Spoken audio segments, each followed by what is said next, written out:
Shalom, Boker Tov, everyone. Rabbi Eric Solomon. A little quick morning Torah. So the Torah portion is called Re'eh. We're in the book of Deuteronomy, and this is Moses saying, look out and see the blessings and the curses and various things we talked about earlier this week. Also includes in it issues about kashrut and keeping kosher, the basis of a lot of specific animals that are kosher and what is not kosher, also called treif. And some specifically goes into listing of certain birds that are not kosher, also called impure. And one of the birds, called the kite bird, I had to Google it myself, K-I-T, like flying a kite, is type of bird. What makes it not kosher? Well, there's a commentary in the Talmud that says the kite bird, which in Hebrew is the Ra'ah bird, Resh Aleph Hey, which actually has the same verb or cognate as to see. What makes it not kosher? It's called Ra'ah, it's a kite bird. What's wrong with it, basically? And the commentary in Chulin, which I learned from Itorei Torah, a commentary on the Torah, kind of Chassidic commentary, says, it quotes the Chulin commentary and says, look, the Ra'ah bird, because it could be flying in Babylonia, modern day Iraq, and it can look into the land of Israel, and it can see a dead animal all the way that far away, because it has Ra'ah, that's its name, because it has tremendous eyesight, and it can see food, essentially, dead food, very, very, very far away. Now, one of the interesting things about that Itorei Torah comments, it says, well, it's specifically a dead animal. It's called carrion, is the official name.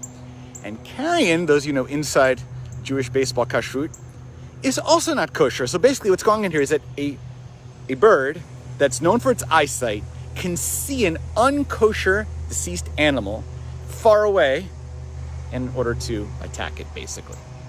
It says, so then what's wrong with the kite bird? It seems like a positive quality. It can see far away, it can see food, it can go places, it has good eyesight. What's wrong with it? Why not make it kosher? Why not make it fit? Why not make it pure?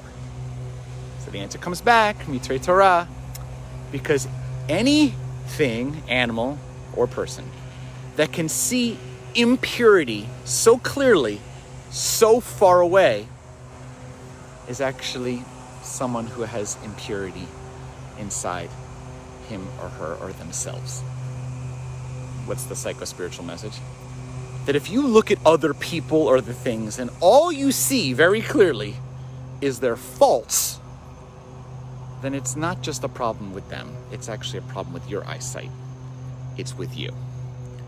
So the model of Ra'ah bird, the Ra'ah bird, yeah, it can see well, but only sees the negative.